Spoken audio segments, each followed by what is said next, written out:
Passata la tempesta che ha provocato nubifragi in più parti della nostra regione e una violenta grandinata nel Pordenonese con danni alle colture, il tutto immortalato dai cellulari diffusi via social attraverso il canale Telegram Meteo FVG Segnalazioni, che ringraziamo per la preziosa documentazione. La giornata odierna è trascorsa tranquilla con sole e leggera nuvolosità.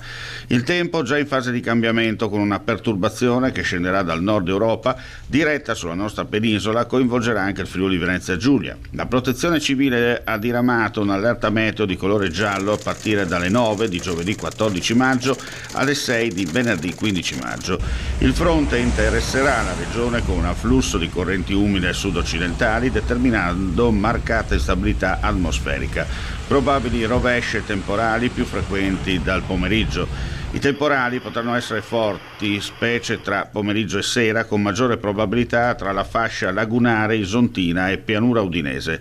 I fenomeni potrebbero provocare disagi come allagamenti di strade e sottopassi, lo straripamento dei canali e l'ingrossamento improvviso dei torrenti e fiumi a carattere torrentizio, con la chiusura dei guadi, senza dimenticare i colpi di vento, con violenti downburst, vento lineare veloce e intenso mixati a grandine. Sulla costa non si escludono possibili disagi dovuti all'alta marea. Temperature massime che si dovrebbero assestare sui 14 e 15 gradi, mentre le minime sono in netto calo.